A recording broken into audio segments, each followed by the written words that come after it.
Good morning, friends.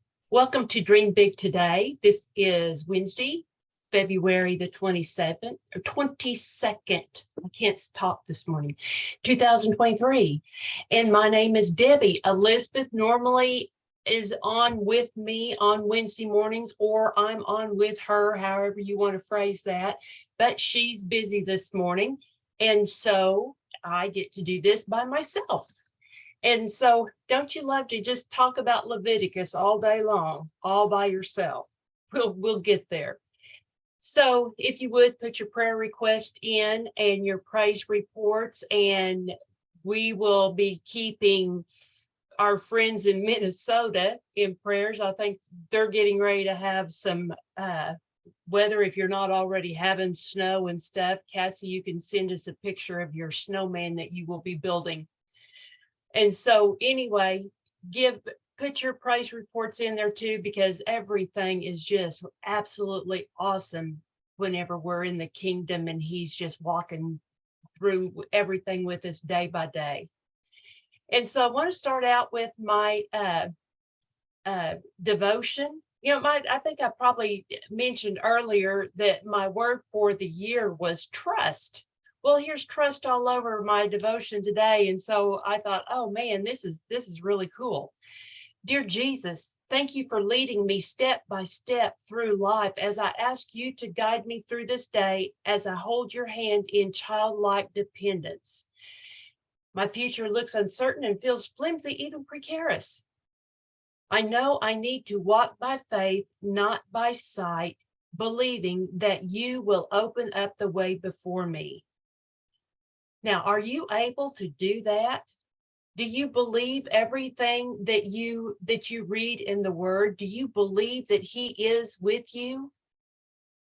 It says, every time I affirm my trust in you, it's as if I put a coin into your faith treasury. In this way, I prepare for a day's trouble. I'm thankful you keep me safely in your heart. All the trust I invest in you with interest compounded continuously. I've seen that more I endeavor to trust in you, the more you empower me to do so. The more I trust, it's like an exercise. The more you exercise, the stronger your muscles get. The more that you do something, the better that's why we practice. The more you practice the piano, the better you get. And so the more you trust in him. One of the scriptures that it mentions is Isaiah 26:3, and I'll read that real quick. It says, you will keep the mind that is dependent on you in perfect peace. He's going to keep us in perfect peace because we are dependent on him. We are relying on him. We are in a relationship with him. We're praying to him. And the final statement says, this practice glorifies you and keeps me close to you, enjoying your peaceful presence. So you know what? It doesn't matter if you're getting, rain today, wind today, snow today. God knew that. He's with you. Just rejoice in whatever is coming at you, because really that's the best thing to do. Okay, so Leviticus 13. And this is all about the diseases and things like that. And can you just imagine, though, if you just stop and think about anywhere up to 4 to 6 million people have been traveling together, I can't imagine what the ground looked like after they passed by it. But I just have this feeling that everything was messy. And if you know me, I don't like messy. I like everything organized and straight and cleaned up. And, there's a place to put your trash. There's, wash your hands. I mean, I'm all in on all of that. But, they had to have some guidance on hygiene, on diseases, on just taking care of business.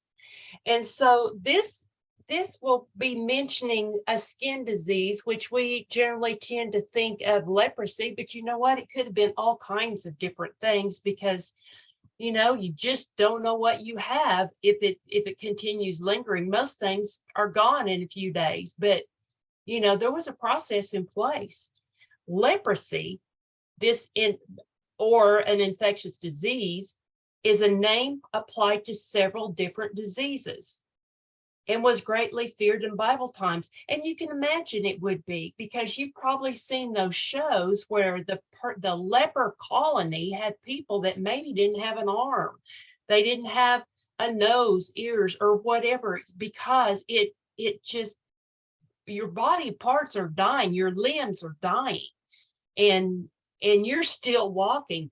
Of course, you know, not well, but it was highly contagious.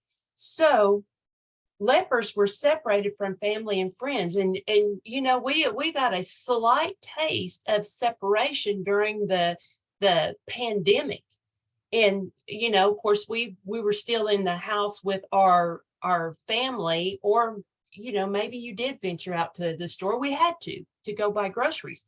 I don't, you know, these people probably, I'm guessing that somebody probably put food on the outer rim of the leper colony so they could get something. I would hope they would do that.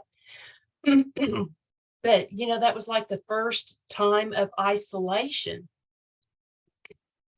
So the priests were responsible for the health of the camp. And so they were the ones that were supposed to expel anybody that had something going on so it wouldn't spread. Well, it makes complete sense.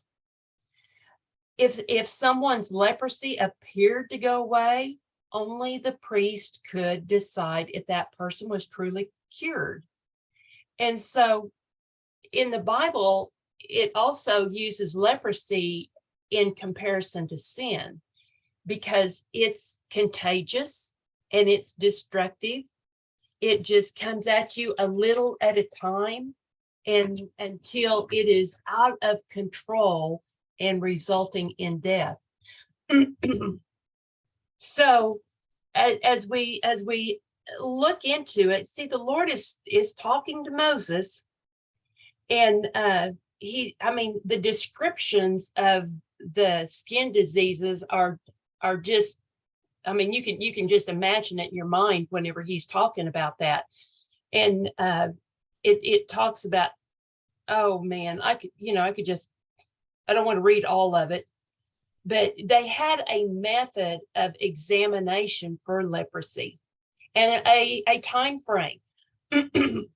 Talking about on the seventh day, the priest will make another examination.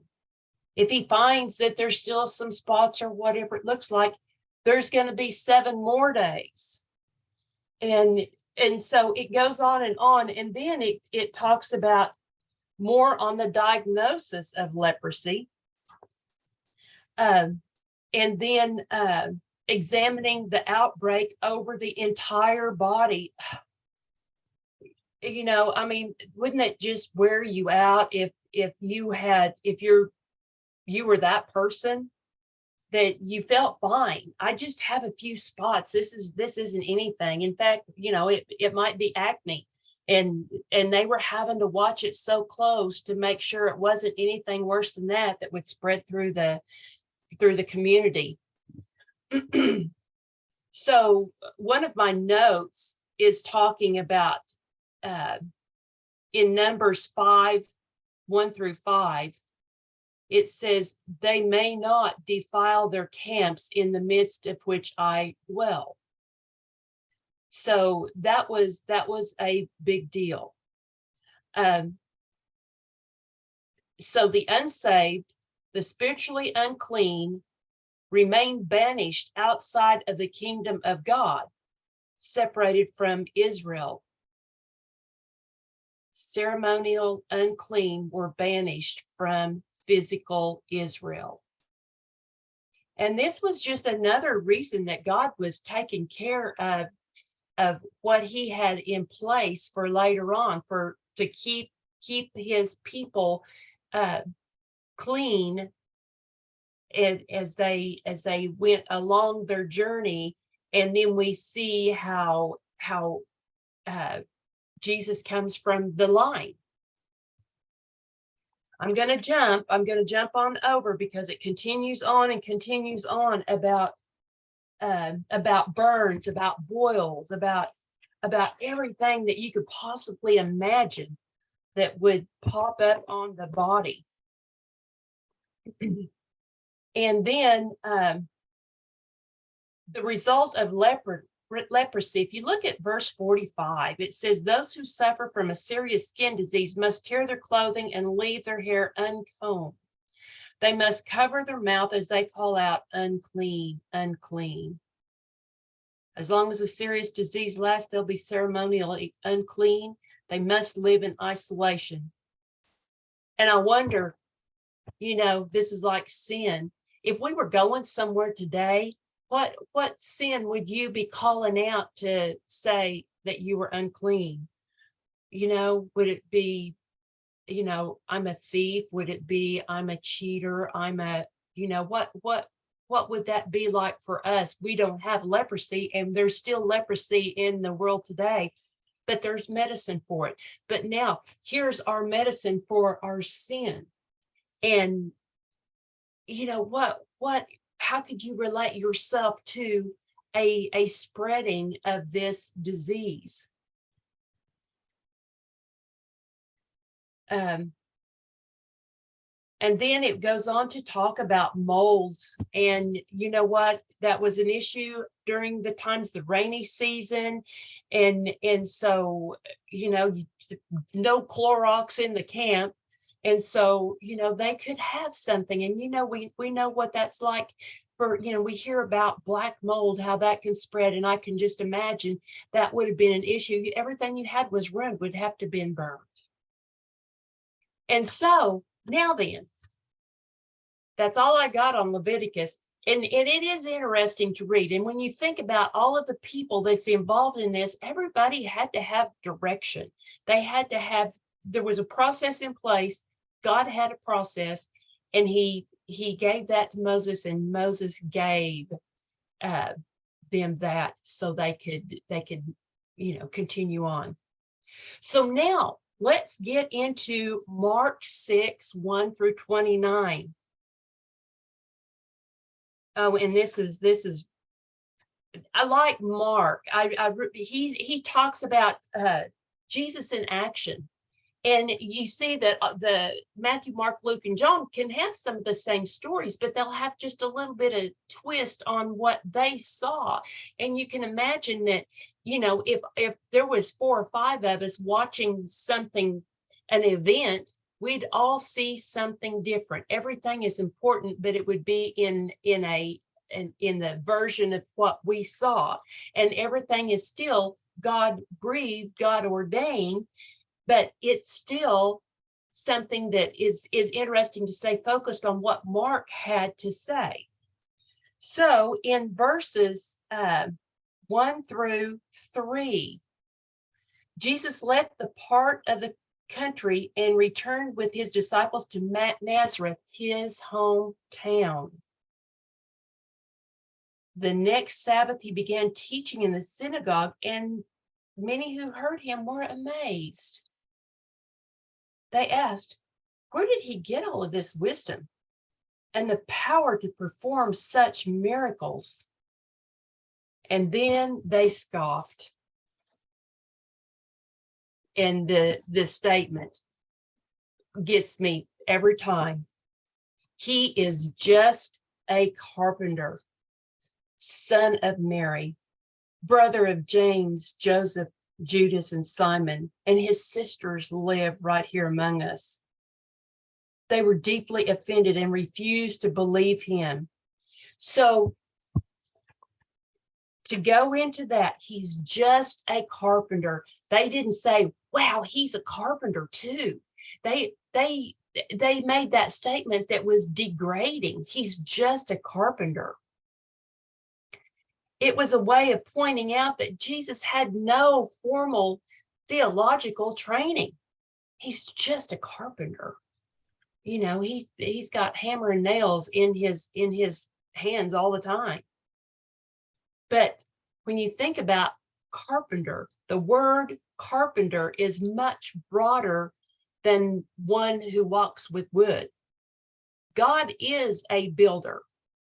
He knows how to build in our lives, and he knows how to finish the job, the finisher. There's finishing nails. That's the final things that you put in whenever you're building something. When they said son of Mary, that wasn't a compliment. That was another degrading statement. It was contrary to Jewish usage to describe a man as the son of his mother. That was insulting. But these old friends and old neighbors knew little about him to think that they knew everything about him. And you could just imagine if you went back to your hometown today, the people that saw you last, if you haven't been back forever since you graduated high school, all they would remember is, this little chunky girl, or this hateful little girl, or this bully, or this timid person. They wouldn't know what you bloomed into, what you have become. And so one of my comments that I had written in my Bible is, we don't have to be honored or respected to be useful to God. If people who knew you don't respect your Christian work, don't let their rejection stop you. Jesus has a plan for you. Then Jesus told them, a prophet is honored everywhere except in his hometown. Go on to verse 5. And because of their unbelief, he couldn't do any miracles among them except to place his hands on a few sick people and heal them. He was amazed at their unbelief. So I circled a few because there's always a few that's in that remnant. Don't know how many. But this all was in respect to God's principle of partnership with man. God may work with no belief, but not with unbelief. Jesus went on from village to village teaching people. And see, he didn't let what they were saying about him, he's just a carpenter. He's the son of Mary. We've seen his brothers doing all kinds, chasing chickens and kicking goats all the time. Well, he probably didn't even pay any attention to it. He continued moving on. So then it said in 7, and he called his, and the other version I want to read, verse 7, I'm going to read that out of the NIV. Then Jesus went around teaching from village to village. In verse 7, calling the 12 to him, he sent them out 2 by 2, gave them authority over evil. So he called the 12.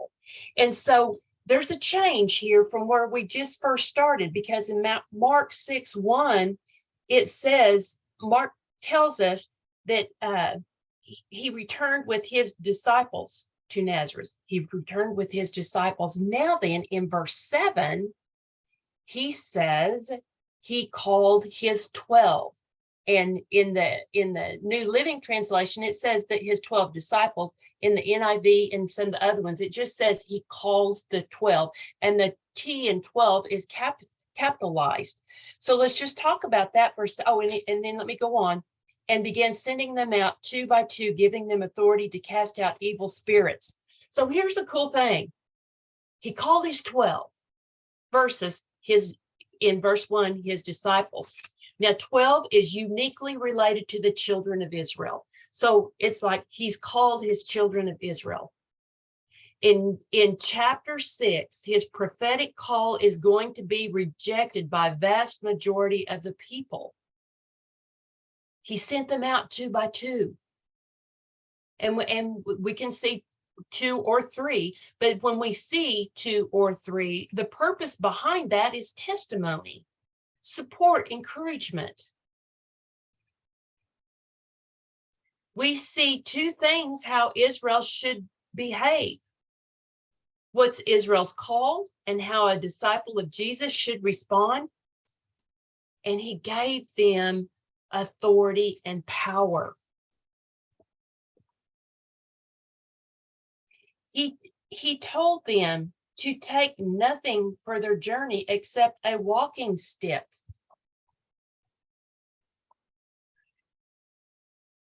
He commanded them, he told them, he commanded them, take only a staff. And this means to take your authority. Now, if you see some of the other versions, again, it's what they saw and what they reported, whether it was Matthew, Mark, Luke, or John, but Mark records this as being this staff.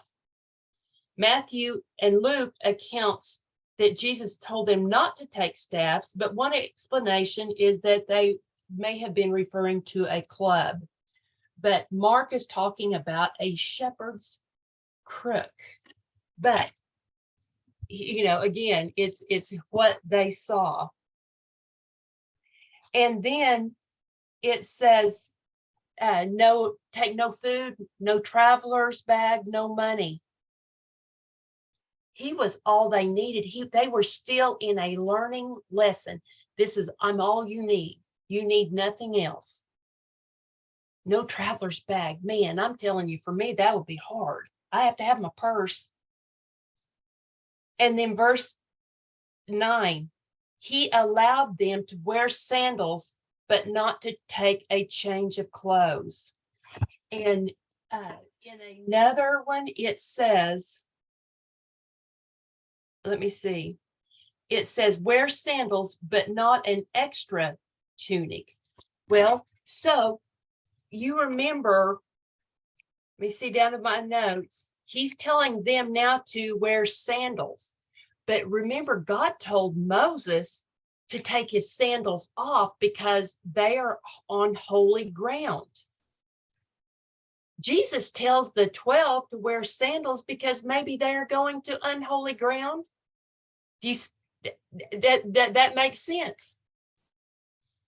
And then when they were talking about not putting on 2 tunics, just wear one, they were going out as servants. See, the royalty or those with authority and in those days wore 2 tunics. There was the outer robe that was generally just, ornate and all kinds of stuff, or maybe it was defensive. But the servants didn't have but one. And so he's told them to go out with just one. But Jesus is going to provide all of their needs. And then it says, so the disciples went out. Oh, wait. 10, verse 10. Wherever you go, he said, stay in the same house until you leave town. 11, but if any place refuses to welcome you or listen to you, shake its dust from your feet as you leave to show that you have abandoned those people to their fate. And so, that was a sign of disgust back in those days.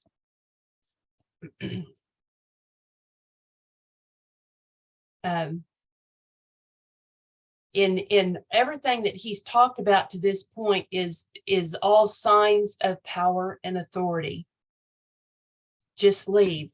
And it's just like us, if where we're going, what you're going to be doing today, our journey each day should include talking about Jesus to someone, but not everybody is going to receive it the same. And so if you plant the seed, that's probably all you need to do. Just move on and go on to the next one. Let somebody else come along, because at this point, you could do more harm than good. And so then we get to verse 14, Herod.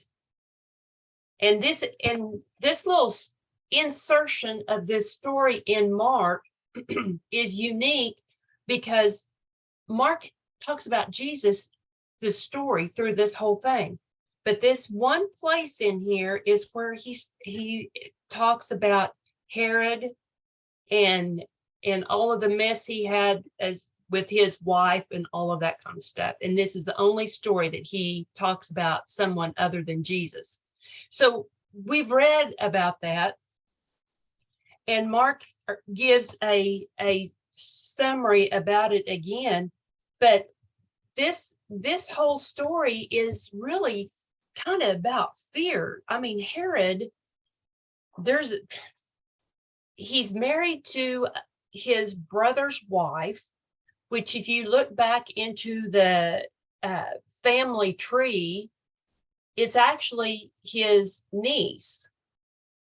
So the first brother married the brother's daughter, and then this brother divorced his wife and married his brother's wife, who was also his brother's daughter.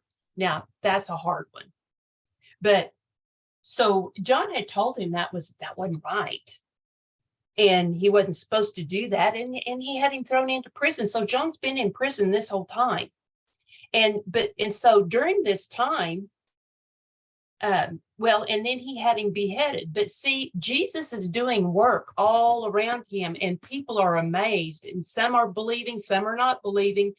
But Herod has heard that.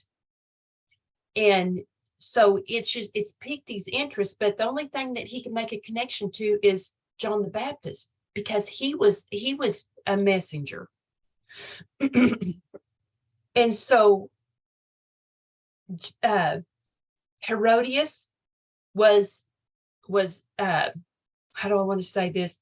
She held a grudge against John during this time, and because she didn't like for her feathers to be ruffled, she didn't want anybody telling her how to live, and neither did Herod. But Herod was kind of concerned about stuff, but not his wife.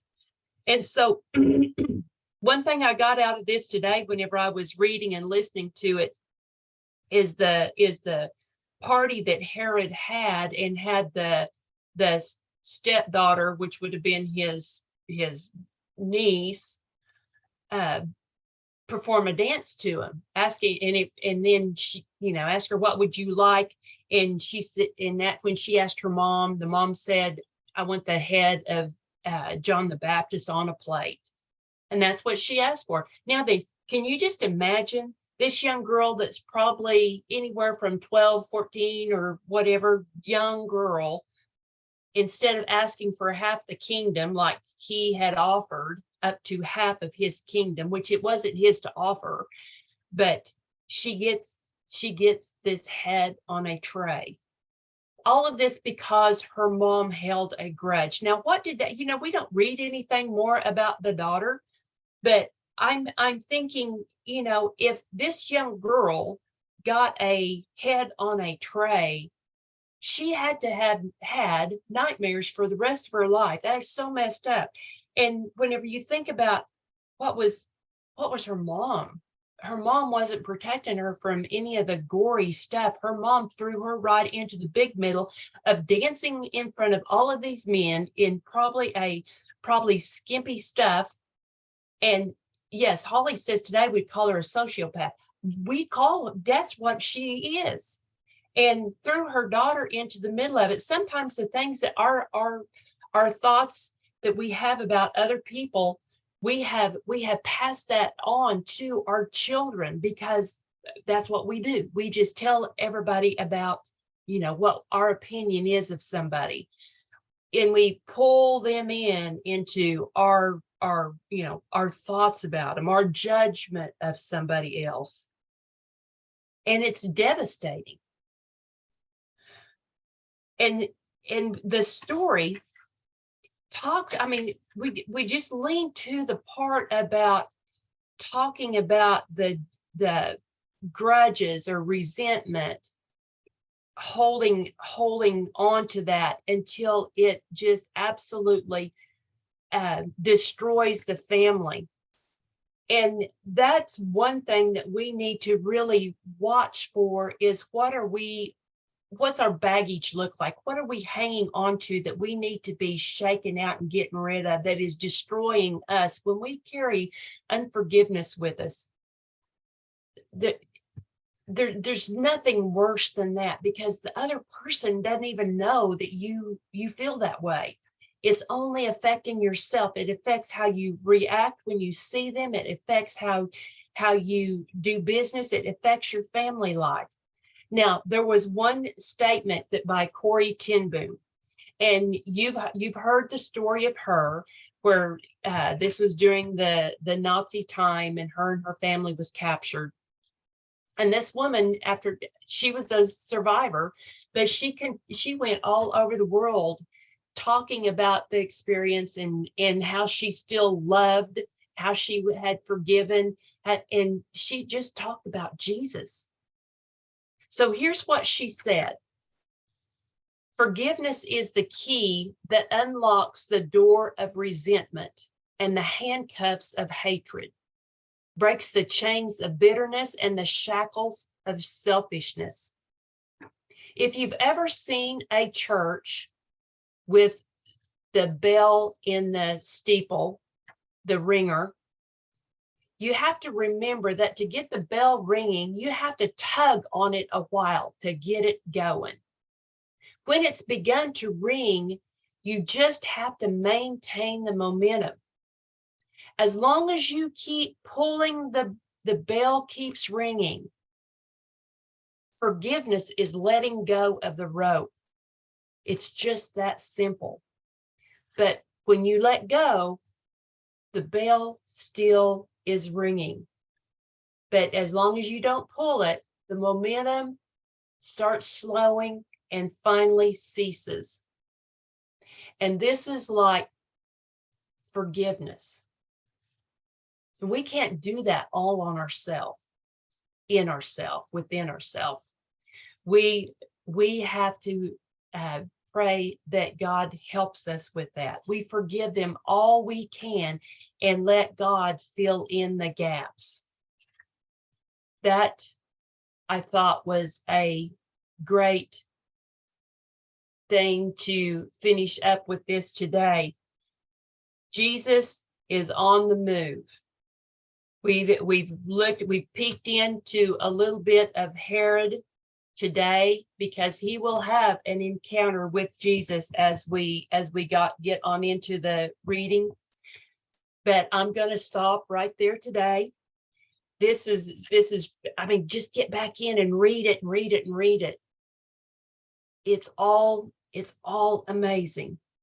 And you know what? It's a great day today. I love you. And Elizabeth will be back tomorrow. You have a great day. And you know, if you're stuck in the house today because of the weather, get your Bible out and just read, eat cookies, and drink hot cocoa. That's my advice. I love you. I'll see you later. Bye-bye.